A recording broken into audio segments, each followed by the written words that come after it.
So this is a little bit of a different video, and maybe it's a little bit self-indulgent as well, but hopefully it comes across more as a reflection of the past 12 or 18 months or so.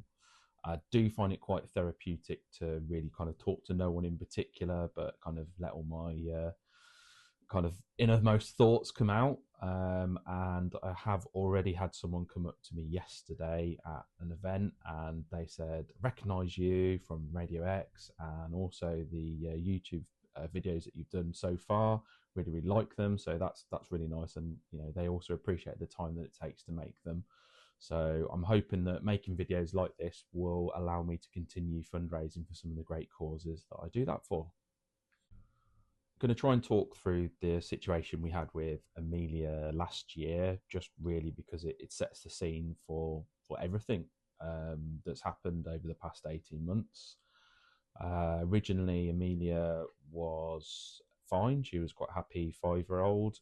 Not long after her 5th birthday at the end of February 2023, we noticed that she had quite a lot of bruises, was getting quite tired. We were quite concerned as parents and took her to the GP. GP kind of looked at her, said, "Yep, she's got a few bruises and things, but nothing serious." We had kind of a bit of a period after that towards beginning of April where it was continuing to happen. She was becoming more and more tired. We took her to the GP and said, "Look, this is a really serious thing. We're really concerned." GP referred her over to the Royal Worcester Hospital, and they immediately scheduled an emergency transfer to Birmingham Children's Hospital, where she had what they call a bone marrow aspirate, which is where they drill into the lumbar and take a sample of bone marrow. We weren't sure what to do. Kept having to take her into a Royal Worcester Hospital because she needed to have blood and platelet transfusions. That was kind of every 2 weeks to start with, but ended up being every week. We then got a diagnosis, thankfully, in May of aplastic anemia, which is where your bone marrow just stops working. So your bone marrow produces things like your plasma, which is what all your bits in your blood travel around in, red blood cells, which carry oxygen and help you move, white blood cells that sort out infections, things like that, and also platelets, which help with clotting and bruising, which is why she had the bruises. So after we got the diagnosis of aplastic anemia for Amelia, which I know rhymes, but there we go, we asked the consultant, what's the next point, what's the next stage, what do we need to do? And they said, we need to get her a bone marrow, or what's known as a stem cell transplant. The only option for this would be to look at us as parents and Amelia's sister Ellie to see if we would be a match, but also to look at something called the British Bone Marrow Register, which is run in conjunction with Anthony Nolan, and they looked for someone that was a match for Amelia. Couldn't find anyone in the UK, and she actually ended up having a match in Germany. So once the donor was located in Germany, we were told she would need to go into hospital for a period of 2 to 3 months into Birmingham Children's Hospital in complete isolation.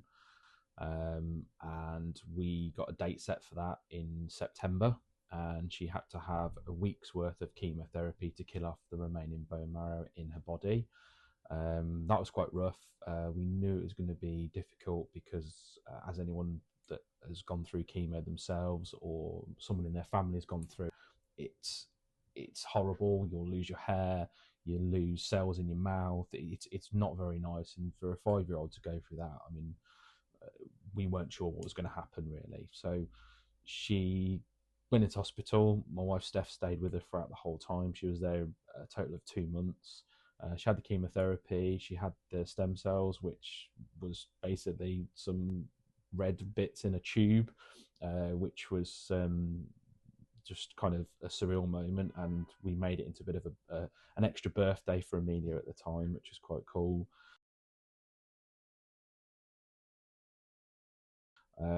She got through that. She stayed her 2 months in hospital. Her numbers started to go up and improve. She did have a few kind of moments in hospital where things weren't going as they should do. But overall, she did really, really well.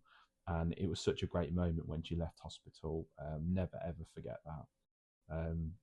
Really good for Steph, for myself, and the staff at Birmingham Children's Hospital are absolutely brilliant.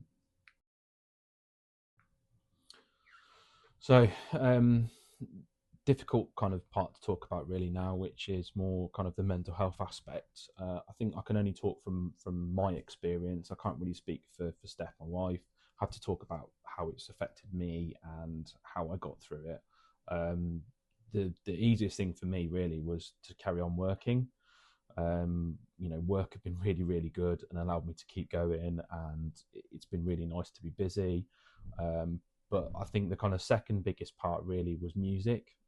Always really loved music. I've played guitar since I was kind of 14. Avid listener to Radio X, which I know that it's got a bit of a cliche, but it really does brighten up your day and keeps you going. I mean, shows like Chris Moyles in the morning. You've got Toby-Tarrant, then you've got Izzy Panias, there's Polly James, Johnny Vaughan in the afternoon. They really do keep you going through a working day.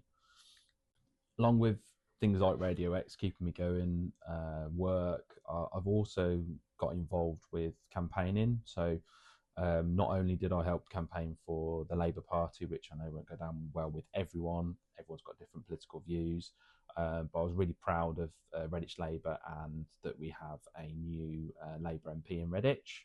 I also campaigned a lot for stem cell transplant links to government and the Department of Health and Social Care. So I'm quite proud of the work I did with the new government in raising awareness, but also the work that I did with DKMS, especially as we did a really, really nice video with DKMS and some really good campaigning, which resulted in 2,500 people signing up to the DKMS stem cell register, which is amazing. So I'll put in a little video of that now if you want to have a watch of that. Hi, my name's Amelia. I'm 6-year-old and I had aplastic anemia. Last year in April, we noticed that Amelia was getting quite tired and she had a lot of bruises that we couldn't really explain. And so we took her to the local GP and he looked at her and did some tests. Soon after that, kind of beginning of May, came back with the diagnosis of aplastic anemia.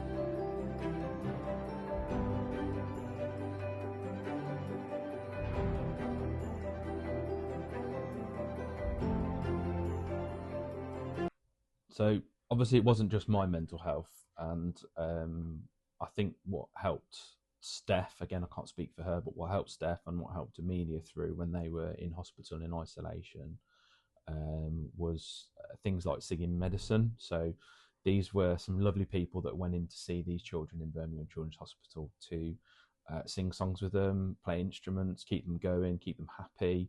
It really was great therapy for her, but also Steph as well. I think they both really enjoyed it, and they both do like music.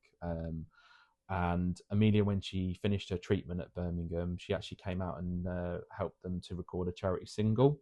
And we went to Vada Studios, which is not far from us, which is nice. And we met Matt Terry, who owns Vada Studios, and he kindly gives his time and his amazing studio to people like Singing Medicine for free. He's had some great bands there as well. Some of my favourites are Ocean Colour Scene, Reef, and Shed 7, just to name a few. In fact, he worked with Shed 7 on their latest album, which is quite cool. I'll put in a little clip of the video that Amelia was part of, and a couple of pics of the studio as well.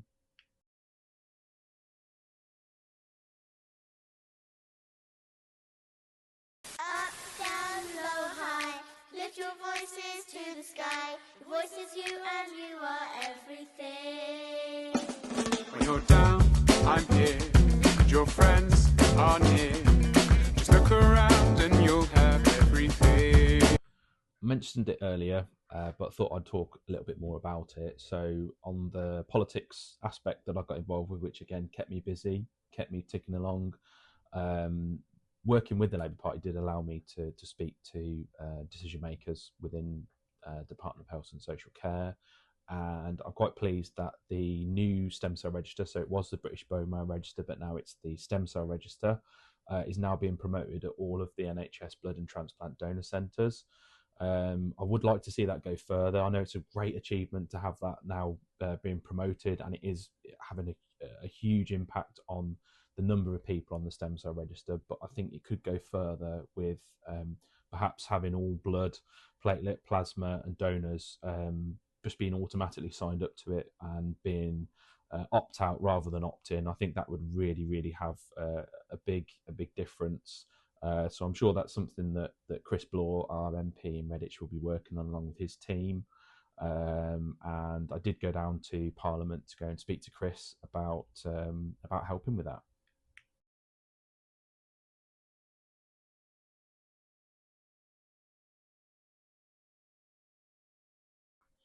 Thought I'd talk a little bit more about work as well. So I'm one of those people that has to keep busy, and that's why I've taken on all these different things. I have realised that maybe I need to slow down a little bit and perhaps take a bit more time with the family now that Amelia's back and she's a lot better. But it is really good to be busy and not think about those things that get you down and make you kind of just go into this kind of hole of not wanting to do anything, being depressed. You've got to keep busy. That's the main thing that I can say to people and it's helped me. I know everyone's different, but work have been absolutely brilliant. They were so flexible when Amelia was in hospital, allowed me to work from wherever I needed to work from. I could go to hospital whenever I wanted. Management team here are great, absolutely brilliant. I've always been well supported by them, and I've also been well supported by my team. So I have a fantastic team that work for me in Arbury Leasing. They're really good guys. A lot of them have been with me since I took over as manager in 2018. Some of them actually longer than that. So I am very proud of my team and very proud of Arbury Motor Group as a whole. I mentioned earlier about Amelia having to have blood and platelet transfusions while she was ill. There's lots of people in the UK that need to have blood. Obviously, we all know if we go and have an accident, lose a lot of blood, the blood and transplant service would provide the blood to do that. So please go out and give blood if you can. There's also something in your blood called platelets, which help with clotting. And a lot of people that have some form of cancer, so aplastic anemia, whilst it isn't technically cancer, it's kind of like cancer where things stop working and you need to have these transfusions. I think since Amelia was diagnosed with aplastic anemia, she had a platelet transfusion probably every week leading up to her having the stem cell transplant, and she would have died without those, definitely. Ever since we found out that she was ill, I started to donate blood again. I hadn't done it for many years. Quite not a particularly big fan of needles. I don't think anyone is, but I hate them. Can't watch them go in. Not my thing at all. But every month for probably the past, I think probably coming up to 12 months, I've donated platelets. Takes about an hour. You can do work on your phone whilst you're doing it. It's not a particularly difficult process. It's quite a big needle, but it's not a difficult process. And every time I go, it can help up to 12 children that will need a platelet transfusion, and 69% of donations for platelets go to people with cancer.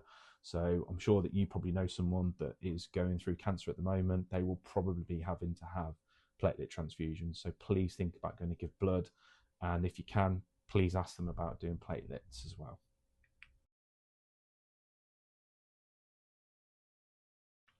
So not long after Amelia was diagnosed, we'd spent a little bit of time in Worcester Hospital, and we met some lovely people from an organisation called the Grace Kelly Childhood Cancer Trust. And that started in the form of a lady coming into hospital and giving Steph and Amelia a big bag of stuff. They opened this big bag of stuff, and it had some amazing things to try and keep them comfortable in hospital. I think the thing that Steph would remember immensely is a really nice soft blanket. It was such a small kind of thing to have, but it meant the world to them when they were in hospital. That's kind of what led me into doing some charity fundraising, and again, thankfully, work were really supportive with that. They've helped me to raise thousands of pounds for the Grace Kelly Childhood Cancer Trust, and via kind of working with the guys there, and I say guys, ladies mainly, but the guys and the girls at Grace Kelly Childhood Cancer Trust, I actually got introduced to Global's Make Some Noise earlier in the year, and Amelia has been a massive part of that. She was their poster child and was on every single radio station, so things like LBC, Heart, Radio X, Capital, Smooth. We had lots of people ask, say, "Is that your Amelia on a billboard, the M5, for example?" We had people saying, "Oh, is that your Amelia that's on the radio?" And it was really nice to say, yes, it was Amelia. So she was literally the poster child, and as part of that campaign, they raised £3.8 million for small charities across the UK, which is really good. As part of the campaign as well, we went and joined one of my favourite DJs, Toby-Tarrant, who is on Radio X. That one, he's Chris Tarrant's son. And he was doing a ridiculous challenge where he was on a unicorn-shaped pedalo, which was originally meant to go down the Thames, but ended up going down the River Wey. I'm sure that they can explain the ins and outs of why that happened. But it was an amazing challenge. He had to pedal all week, so Monday to Friday, doing miles and miles a day, which if you've ever been on a pedaler, you're bored of it after half an hour and your legs hurt, so it's not the greatest thing. So as part of that, I actually got invited to go and support Toby. So Amelia and I had a little interview with Toby, got to go on the pedalo with him, which was cool. And I tried to stay in touch with the rest of the team as well, which worked quite well. I actually was messaging Pippa, who is Toby's wife, on the Chris Moyles show, and she was really, really kind enough to invite me down to the finish, which was in Putney in London. And so I got to hang out with the Chris Moyles team, got to be in the green room. I got to meet Toby's mum, Toby's sister, met the whole Chris Moyles show team, and after went for a drink with them in the pub. A little bit surreal meeting Chris Moyles and Dom for a drink, and then having the rest of the team there was even better. So it was nice to meet them all and just try and explain my story a little bit more. Chris, what a guy. I mean, amazing listener, really, really interested genuinely in Amelia's story and what we went through. Again, another inspiration for me, and someone that I think has kind of encouraged me to do these videos and to speak to people like I'm speaking now. So not long after, I keep saying so, I shouldn't do that. It's just a natural thing to do. But as part of the fundraising with Global's Make Some Noise, I met a chap called Dan Searson, who is the managing director of a company called Challenge the Wild. Kept in touch with Dan after the charity challenge that Toby did. He just seemed like a really good guy. He actually came back to me, which is slightly odd, and said, "Look, I'm doing this expedition next year, which is basically going to be walking across all of the D-Day beaches in Normandy, which is going to be about 80 kilometres." I said, "Wow, that sounds quite a challenge." He says, "No, you'll be fine. Would you like to come and do it?" And perhaps naively, I was at this point of saying yes to everyone, anything to do with charity. He mentioned it was going to be for charity. I said, "Yep, why not? Sign me up. Let's have a go. Let's get it done." So after I'd signed up to this challenge, which a little bit alien to me, I decided I need to start fundraising for it. And I thought, what's the best way to fundraise? So I'd watched quite a few different YouTube channels like Auto Alex and his multiverse, as he likes to call it. And one of those channels is called All the Gear, which is Ethan and Jack, who pretty much are my inspiration for this YouTube channel. Rather than kind of crazy challenges, it's more kind of a charity focus with Challenge Gym. But hopefully this will kind of come across, and even if I'm a quarter or an eighth as successful as Ethan and Jack's channel, then I'll be absolutely made up.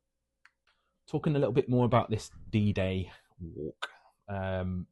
So I'm still waiting for confirmation of who is exactly coming, but names that have been mentioned are Ant Middleton from SAS Who Dares Wins, Thea Tarrant, who is a presenter on Heart, and Toby-Tarrant from Radio X, who I've already mentioned, and also a chap called Andrew Jenkins, who was on BBC's The Traitors.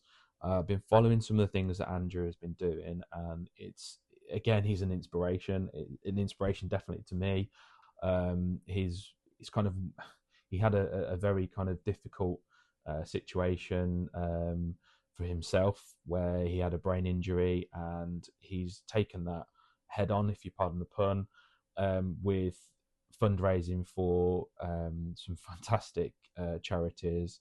I'll try and dig out the names of the charities and put them at the end, because I think that I've dealt with them before when I used to work in the care sector, and they are brilliant. But Andrew is inspirational. He is a motivational speaker. He does these mammoth challenges. I mean, the challenge he did recently was 1,200 kilometers of walking, which puts the D-Day one into shame, really. But absolutely inspirational guy.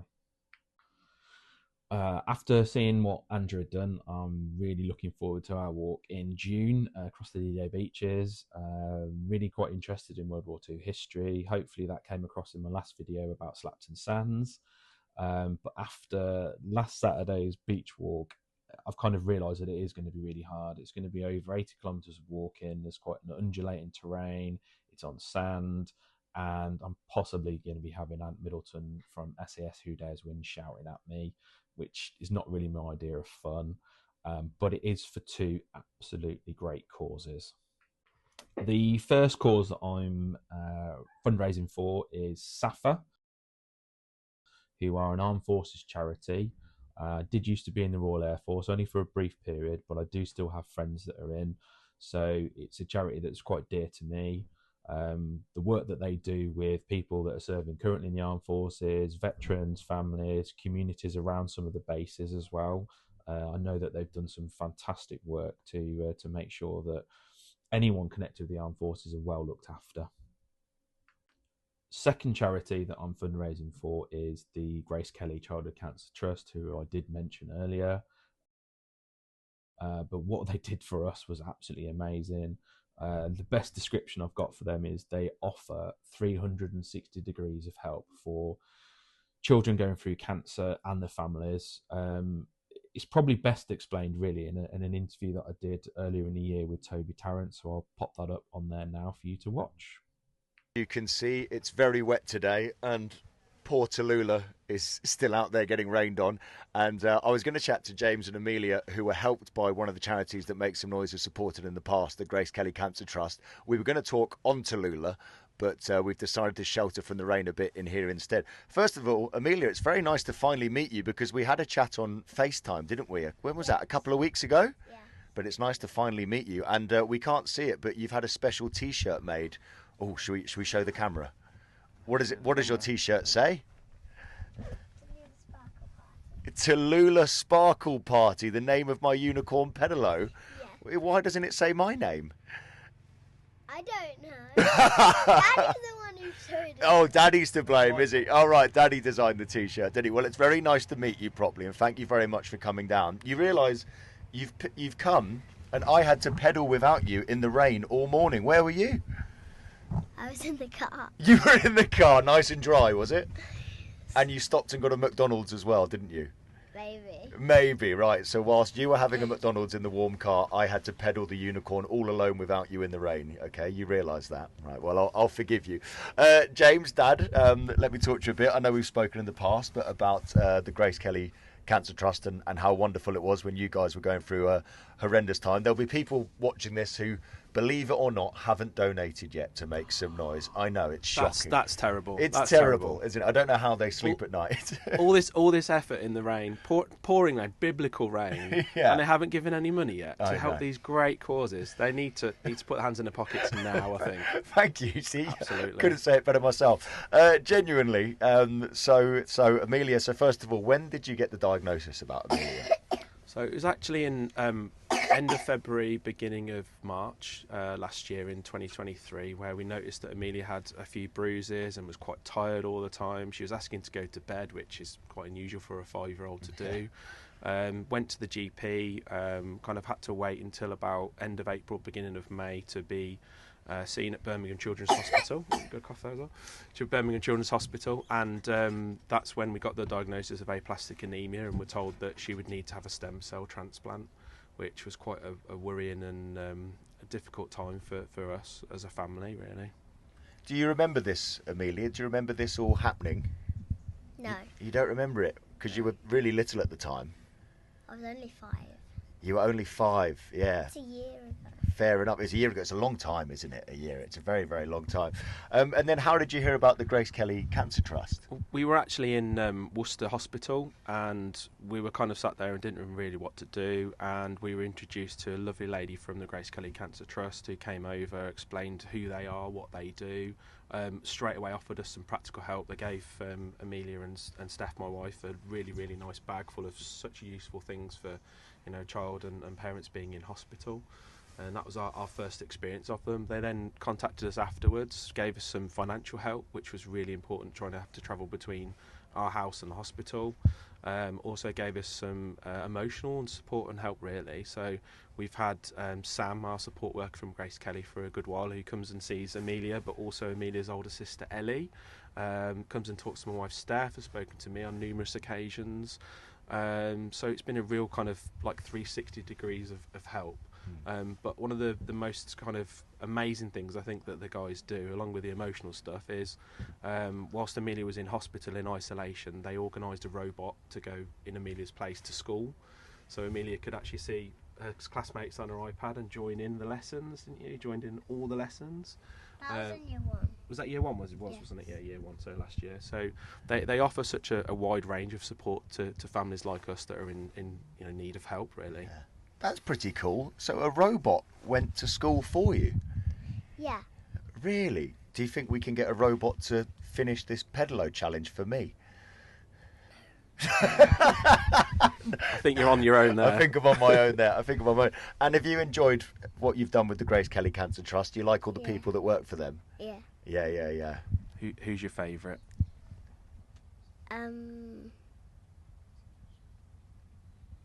Bearing in mind she's standing over there. Say her. Who is it? I forgot. I'm kidding. You had us going then. It's a very good acting. I was convinced. Yeah, I mean that's one of the charities that Make Some Noise supported last year. So it's an example of the amazing work that Makes Some Noise, and then the charities like Grace Kelly Cancer Trust do as well. And they're the sort of small charities that really need our help. So I'm so pleased that you found them and they found you at the time that you needed them most. And it's very nice to see you here, Amelia, looking all happy and healthy. Okay. It's lovely to see you, even though your T-shirt says Tallulah, not Toby. I'm going to forgive you, okay? Now that it's stopped raining, should we go and have a little bit of a pedal on the unicorn? Yeah? Wow. It's wet. Oh, come on. Look, Toby's been on it all morning. And I know. He's soaking wet, so a little bit of The water. bum's still wet. Tell you what, if Amelia goes on the pedalo in the wet, you've got to give at least another £1,000. How about that? At least. Let's try and make that happen. What do you think, Amelia? We go on it if they give 1,000? Fine. Well, thank you very much for chatting to us, Pleasure, and it's Toby, been mate. so lovely meeting you both for the second time now. And I suppose we should get on the unicorn pedalo. Let's go. Let's get her on it.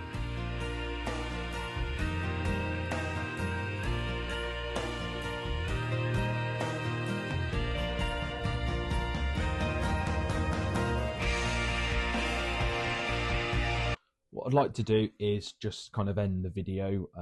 Hopefully you've kind of seen a little bit of insight into why I'm doing this, why I'm doing the challenge, why I've decided to do the YouTube channel. Not interested in anything for myself other than perhaps a little bit of self-indulgence and therapy, really.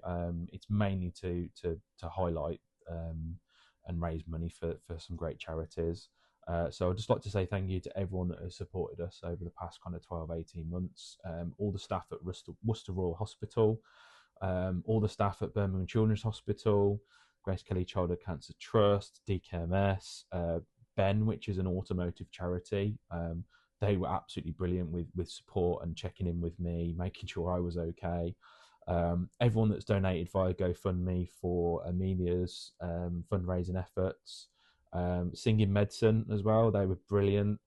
Matt Terry at Vada Studios, really, really, really great guy. Really absolute pleasure to meet you. Global's Make Some Noise team, they were brilliant. Pippa Taylor, Toby Tarrant, Chris Moyles, Dominic Byrne, rest of the team there. That Britpop band, which I haven't mentioned earlier, but they are a 4-piece band from Weymouth, and we like to go to Weymouth on holiday. It's a great little seaside town, but they normally play a gig outside at a place called The Boat, and Amelia and Ellie really, really loved that in 2023. And it was kind of we thought it was going to be our last holiday together, but we always remember that that night with that Britpop band playing, and we even managed to catch up with them last summer and had a really, really good drink with them. Just really, really nice guys. And Matt from the band even helped me fundraise for this new challenge, which is brilliant. The Redditch Labour Party, again, I know it's going to polarise some people, but they are lovely, lovely people. Chris Bloore, our new MP, he's been really supportive of me and trying to get the rules and things changed for the stem cell register. Friends, family, colleagues at Arbury Leasing, at Arbury Motor Group. I'm really sorry if I've missed anyone that's helped or been involved in the past 12 months. I really, really do appreciate it. I'm hoping to continue doing these kind of videos, so if I've missed you, let me know and I'll put you in the next one. Looking forward to keeping everyone up to date with what's going to happen next year with the walk, but also with campaigning as well. I'm hopefully doing some work with Grace Kelly again. They're just really, really lovely people. They've got a charity ball next year in March. I'm hoping to help with that. They do a podcast, so it might be on that next year. Who knows? Watch your space. But thank you so much for watching and just taking the time really to kind of listen to what is a middle-aged man banging on about charity stuff. So thank you very much.